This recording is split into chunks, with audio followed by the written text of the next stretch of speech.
Water pollution की अगर specifically हम बात देखें तो वो दो तरीके से पॉसिबल है। एक तो हम सरफेस वाटर देखते हैं कि सरफेस पे वाटर होता है, दूसरा हमारे पास ग्राउंड वाटर होता है। तो ग्राउंड वाटर को भी हम एक्सट्रैक्ट करते हैं पीने के पर्पज़ के लिए, या फिर उसको जेट लगा के पानी निकालते हैं हम उसका, या सरफेस वाटर को भी हम अब देखते हैं जैसे नदियों में है, नालों में है, उस ढंग से है। तो ये दोनों तरीके में पॉल्यूशन अलग अलग तरीके से आते हैं, और इन दोनों तरीकों में दो वजह होती हैं जहाँ से पोल्यूशन एग्जिस्ट कर सकता है।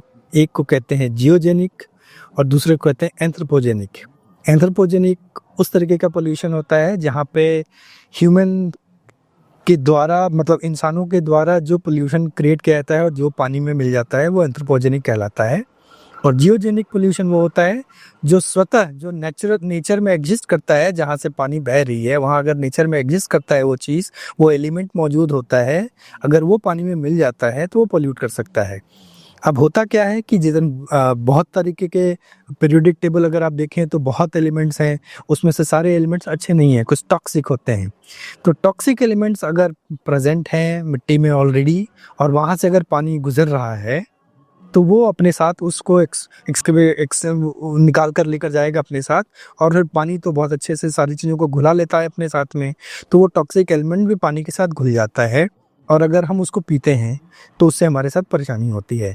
अब जैसे आप देखेंगे कुछ पत्थर ऐसे होते हैं जिसमें वो ट्रेस एलिमेंट्स मौजूद हो, जैसे फ्लोराइड हो गया या फिर आर्सेनिक हो गया। इस तरीके का है कि आपको पानी में घुला हुआ मिलेगा, लेकिन वो पता नहीं चलेगा कि वो कहाँ से आया है, कि वो क्या वो जियोजेनिक है या एंथ्रोपोजेनिक है, पता नहीं चलेगा, क्योंकि आप ग्राउंड वाटर से निकाल रहे हैं। ग्राउंड वाटर में तो कोई संभावना ही नहीं होगी जहाँ पे हम कुछ कर पाएँ। तो वो ज़मीन में ऑलरेडी जो प्रेजेंट टॉक्सिक एलिमेंट्स हैं उनके जुड़ने से, पानी में मिलने की वजह से वो होता है। उसकी वजह से बहुत सारी फ्लोरोसिस की बीमारी हो जाती है, आर्सेनिक से रिलेटेड कई सारी बीमारी होती हैं, कैंसर होना शुरू हो जाता है। आज की डेट में आप देखेंगे कि बहुत सारा इलाका है, मतलब कैंसर के पेशेंट्स के नंबर बढ़ते जा रहे हैं। आप पंजाब में देखेंगे, धीरे धीरे नीचे की तरफ देखेंगे, कैंसर बहुत बढ़ते जा रहे हैं। वहाँ क्या होता है कि आज की डेट में हम लोग खाद बहुत यूज़ कर रहे हैं। तो खाद यूज़ करने की वजह से क्या होता है, ये सारे जो खाद आते हैं इसमें भी कई सारे टॉक्सिक एलिमेंट्स मौजूद होते हैं, जो पेड़ों के लिए तो बहुत अच्छे हैं लेकिन हमारे लिए वो बहुत ख़राब हैं। और वैसे ही उसमें ही कुछ रेडियो एक्टिव होते हैं, जैसे यूरेनियम वगैरह का कंसंट्रेशन आप देखेंगे तो बहुत ज़्यादा उधर पाया जाता है उन खाद में। अगर सिर्फ खाद को हम एनालाइज करें तो उसमें ही ऐसे टॉक्सिक एलिमेंट्स का कंसंट्रेशन बहुत हायर रेट पर पाया जाता है। तो वो पेड़ों की, मतलब सब्जियों को उगाने के लिए, अपने फसलों को उगाने, ज़्यादा मात्रा में निकालने के लिए प्रयोग तो हम उसका करते हैं, लेकिन उसका हमारे पास एक एडवर्स इफेक्ट है। एक तो वो मिट्टी में जा रही है, तो मिट्टी से भी आ रहा है, साथ साथ जो भी हम खाना, वो जो हम खा रहे हैं फसल, वो उसमें भी अंदर में उसके, जैसे आप धान ले रहे हैं उस धान में भी आ जाता है। तो ऐसी चीज़ें जो हम कंज्यूम कर रहे हैं इससे हमारे शरीर को भी हानि पहुंचती है। तो इस तरीके से आप देखेंगे कि एंथ्रोपोजेनिक फैक्टर भी है कि सॉइल में या फिर पानी में ऐसी चीज़ें अगर आ रही हैं तो वहाँ से भी इस तरीके का पोल्यूशन होता है, जो हमारे और हमारे आसपास हमारे शरीर के लिए बहुत एडवर्स इफेक्ट देता है उसका। साथ साथ मैंने दूसरा बताया जो नेचुरली अकरिंग है, जहाँ से आप अगर नदी नाला या कुछ भी बह रहा है तो भी ये परेशानी होगी। जैसे हमारी गंगा देख लीजिए, गंगा के साथ ये है कि इसमें ऑक्सीजन की मात्रा बहुत अधिक होती है। तो आप देखेंगे कि गंगा के पानी को इसलिए गंगा जल बचाकर बहुत दिनों तक रखा जाता है, फिर वो ख़राब नहीं होती है।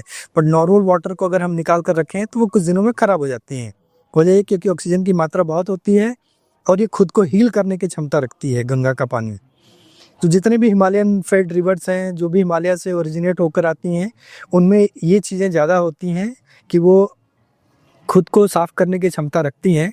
लेकिन एंथ्रोपोजेनिक फैक्टर इतना ज़्यादा हो जाता है इसमें, जितने भी हमारे एक्सक्रीटा हैं, जितना भी हमारा इंडस्ट्री का जो एक्सक्रीट पार्ट है, जो गंदगी होती है, सारी नदी में डाल दिए जाते हैं। सरफेशियल पार्ट जितनी चीज़ें वो सारी नदियों में जाती हैं। इसकी वजह से उसको साफ़ करना अब उसके क्षमता से बहुत ज़्यादा हो जाती है, इसलिए पॉसिबल नहीं हो पाता है।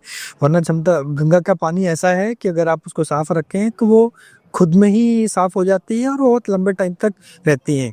गंगा में स्नान करने के पीछे की शायद ये हिस्ट्री यही रही होगी, क्योंकि ये हील करने की कैपेसिटी इसमें बहुत ज़्यादा होती है, खुद को साफ़ करने की क्षमताएं बहुत रहती है इसकी वजह से। तो अगर एंथ्रोपोजेनिक पोल्यूशन इसमें ना ऐड किया जाए तो गंगा ऑटोमेटिकली साफ़ करने की क्षमता अपने आप में रखती है। ऐसे ही और भी नेचुरली रिवर्स हैं वो भी करती हैं।